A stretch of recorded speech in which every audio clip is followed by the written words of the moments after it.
Quivering Desire, Chapter 5, Dancing with Fire.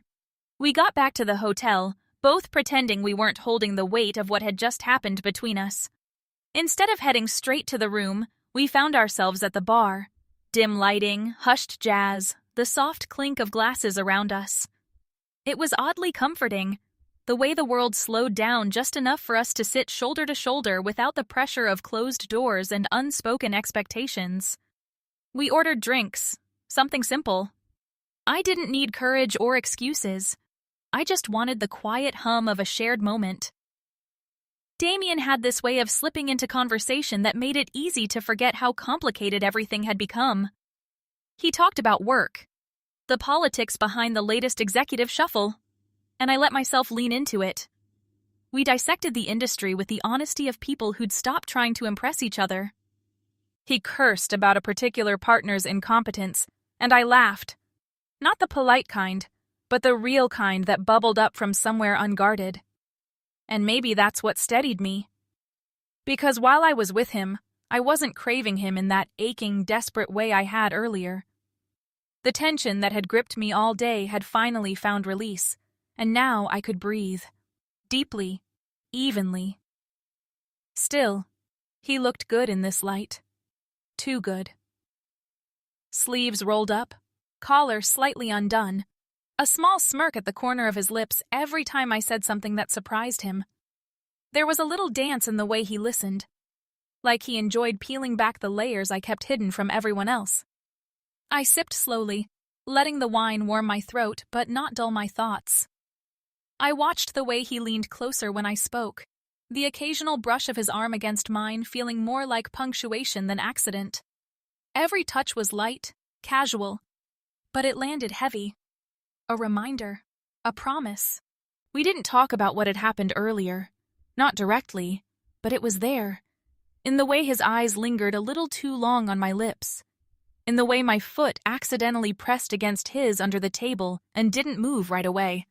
We were speaking around it, building a fortress of words so we didn't have to look directly at the fire still smoldering beneath the surface. And yet I liked it.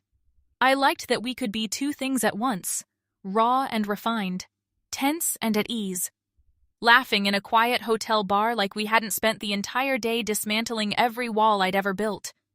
I wasn't sure where the night was going, but I knew I didn't want it to end. I excused myself to freshen up. A simple pause, a chance to breathe, to buy time from my own unraveling. When I returned, the sight stopped me cold. Damien was standing near the bar, leaning into conversation with two women, smartly dressed, confident, laughing a little too freely. One touched his arm as she spoke. The other tilted her head with that particular gleam women get when they think they've found someone worth pursuing. And just like that, the fire I thought had settled came roaring back to life. Jealousy wasn't an emotion I was used to. It rose hot and fast, bitter like adrenaline. My chest tightened. My steps faltered. I felt suddenly foolish.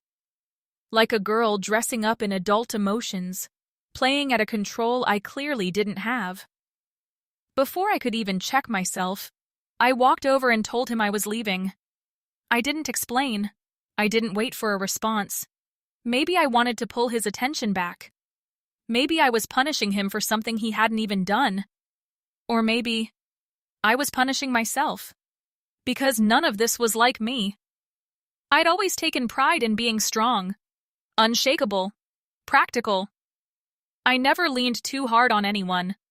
I never let myself spiral over something as unspoken as a glance. But there I was.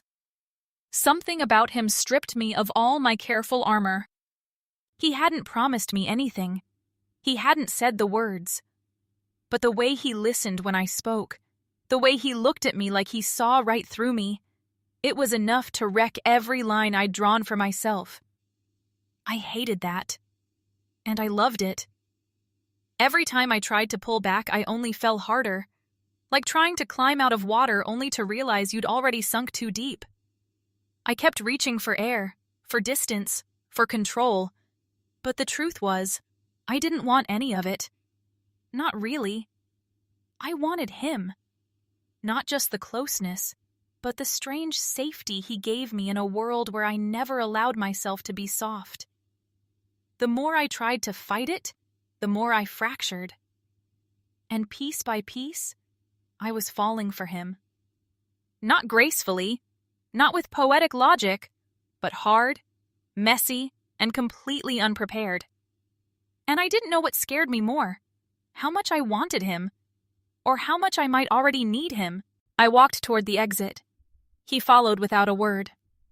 We left the hotel without saying much, not because there was nothing to say, but because the silence between us had grown comfortable.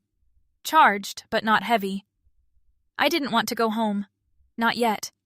And definitely not alone. But I also didn't want him thinking I was some smitten schoolgirl chasing something more than what we had. I was towing a delicate line between wanting to be with him and wanting to appear untouched by him.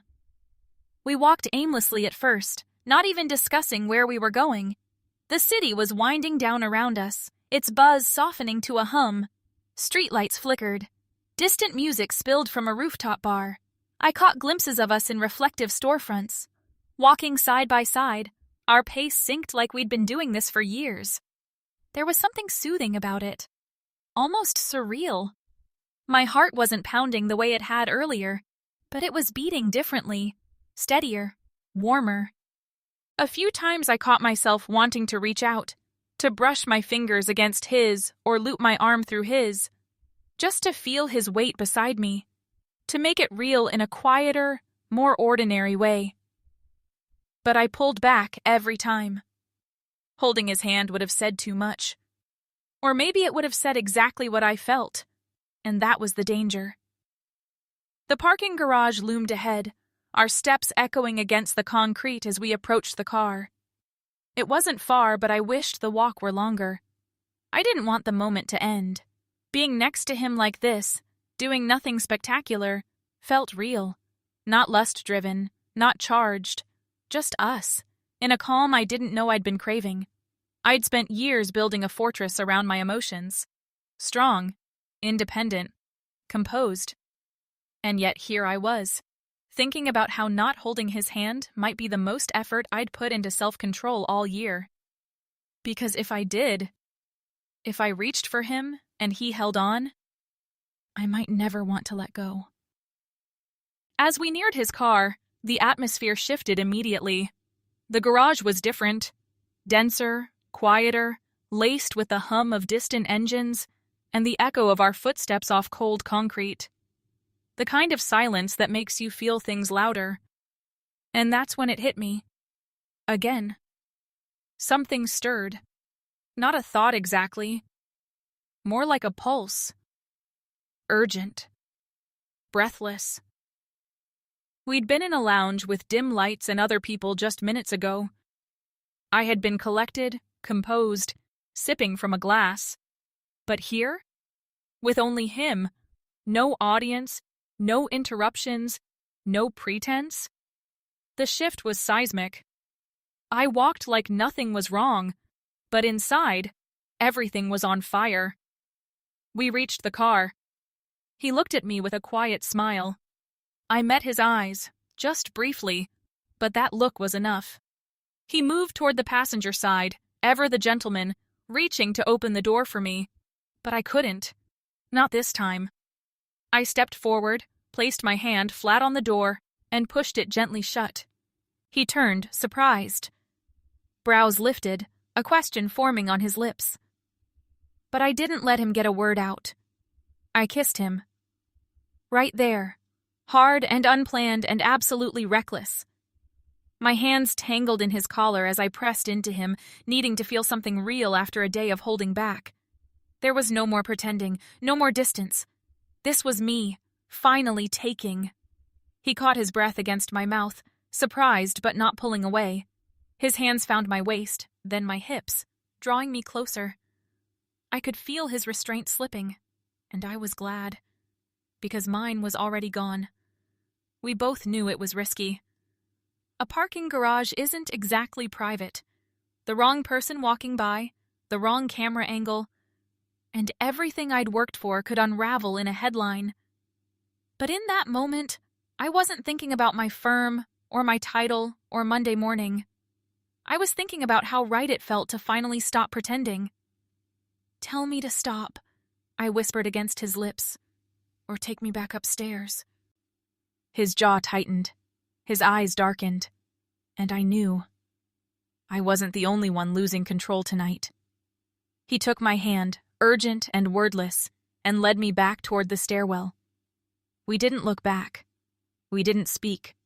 Just the sound of our footsteps echoing off metal steps and the frantic rhythm of our breathing in the dark. Everything that needed to be said had already been said. In a parking garage, against a car door, in the space between stop and don't. What happened next, tucked away in that shadowed corner of the world, far from cameras and colleagues and consequences, was something I'd carry in my body long after the night was over.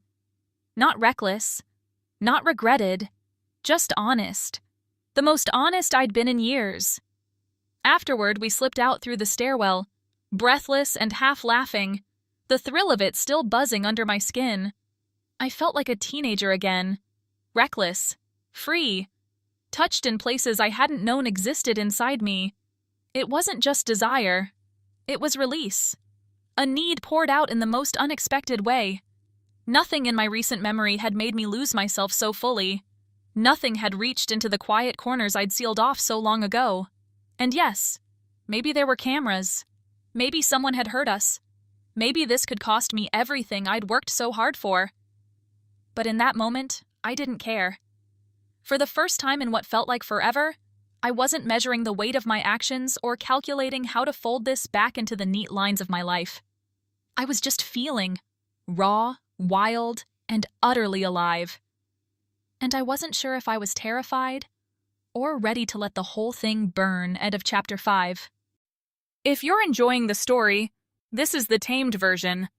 If you want the full, unedited, quivering desire, every heat, every detail, every moment we had to leave out to keep it clean for this platform, grab your physical copy and enjoy the uninhibited version.